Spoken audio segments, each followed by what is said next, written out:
this video, we're going to go over some troubleshooting tips for velocity issues that may occur with your Tippmann 98 Custom Platinum series.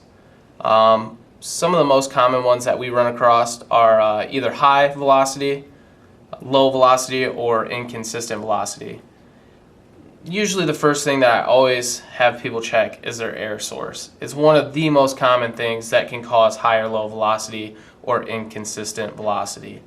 Low output pressure tanks, anything that has a regulator pressure of 400 or 450 psi will not, supply good enough air source to the gun. You'll have typically lower velocity with a lower output pressure tank. CO2, if you're playing out in the colder temperatures, you will notice that your velocity will drop as the tank gets cold. This is, really common with CO2. And this is also something that can happen in the summertime as well. As far as the air source goes, we usually recommend either CO2 or nitrogen or compressed air with a high output pressure, at least 800 to 850 psi. So one of the other things that we always recommend is check where your velocity screw setting's at. Most of the markers, they'll be flush with the power tube, which will give it around 275 to 285 feet per second. It will vary from gun to gun. It'll also vary from paintball to paintball. So always check your paint to your barrel. Make sure you get a good bore match. If you notice real low velocity, you might also want to check your paint. If your paint's rolling through the barrel, that's going to be a good indication that you could run into some low velocity issues. Now, as far as the velocity screw settings go, like I said, from the factory, it's usually flush with the power tube. In this case, I turned this velocity screw out to where it was flush with the receiver, and I'll try kind of get a closer shot here. And as you can see, this is kind of flush with the receiver, and that's going to be pretty much your maximum velocity setting. You should easily be able to achieve up to 300 feet per second with this velocity screw flush with the power, or flush with the receiver.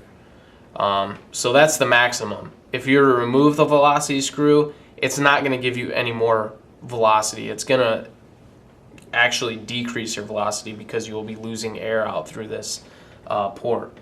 The way the velocity screw works is it just blocks off the airflow coming down the barrel. So the further you have it turned in, the lower your velocity is going to be. And I can kind of show you just about how far you can go to where you're at the lowest setting. And when you're flush with that receiver, you can go really far. And your lowest velocity setting, you should be able to shoot around 200 feet per second with your lowest velocity setting. And as you can see, my Allen wrench stopped there, and that's pretty much the bottom of the power tube. So that's going to be the lowest velocity setting. Usually when you're at the bottom of the power tube, you can come out about 3 turns, and that'll put you pretty close to around 270, 275. So that kind of shows you the adjustment range of the velocity screw. We'll kind of talk about some other things on the inside that could also cause inconsistent velocity or velocity fluctuations. I'm going to go ahead and pull the receiver off.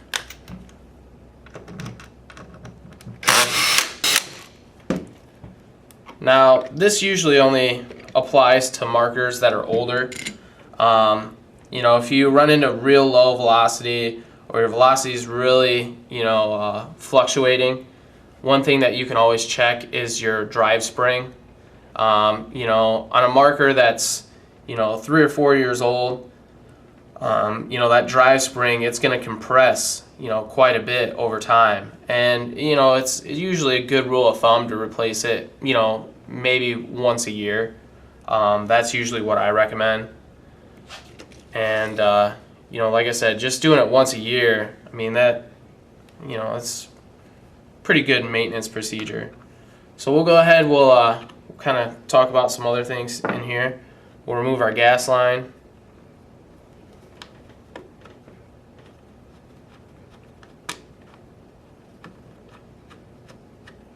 And I'm not going to totally remove it because I can actually pull the power tube out and stuff without completely removing the gas line. But another thing that can cause really low velocity or inconsistent velocity is your rear bolt O-ring. You know, if you're using any kind of aftermarket lubricant other than, you know, obviously what Tippmann supplies, you can actually swell the O-ring on the back side of the rear bolt. You know, 3-in-1 oil seems to be the most common. A lot of people use 3-in-1 oil, WD-40. These are things that Tippmann does not recommend using in your paintball marker at all.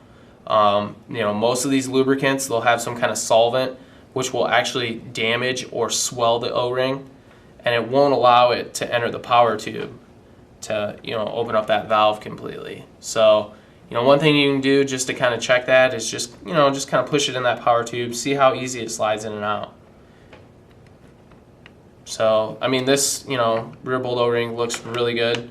One thing you can do too, and this is kind of like my own little tip, I usually like to take the O-ring and just start from one side and just kind of pull it and see how much it hangs off. I mean, you will typically have a little bit that'll hang off, but if you can pinch it on one side and roll it around and you can see a gap in between the O-ring and the body of the rear bolt, that's usually going to indicate that you have a bad rear bolt O-ring and you want to get that changed. You never want to have the rear bolt O-ring hanging loosely off the bolt. It should somewhat be tight on the bolt. And then from there, we'll kind of talk about our power tube. Another thing that can, you know, really cause some velocity fluctuations or low velocity would be a crack in the power tube. Not real common, but a crack in the power tube can definitely cause some velocity issues. You'll lose a lot of your, you know, air that's driving the ball. It'll actually come out the back of the power tube once it's cracked. So you always want to check to make sure that that's, you know, nice and smooth and you don't have any cracks or any nicks in the edge there where the rear bolt hits. And that's just about it for the power tube. And last but not least is our front bolt O-ring. You always want to make sure that this is kind of clean, and you want to make sure that it's not fraying or anything like that. You know, a missing front bolt O-ring can cause low velocity. You know, once you lose that front bolt O-ring, you lose the seal that's in the front of the bolt and the barrel, because this O-ring actually does seal on the inside of the barrel, and that's where you get your good velocity at. So those are just some of the things that will cause the velocity fluctuations and stuff like that. We'll go ahead and try to button up this marker real quick. Just real, you know, real basic stuff. Nothing really too complicated.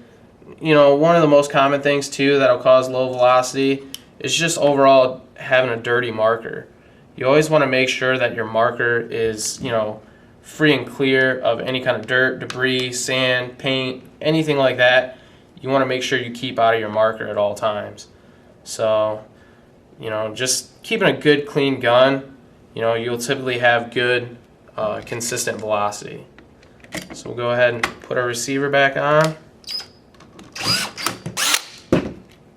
Go ahead and tighten up our gas line. And that's the basic troubleshooting guide for low inconsistent velocity with the Tippmann 98 Custom Platinum Series.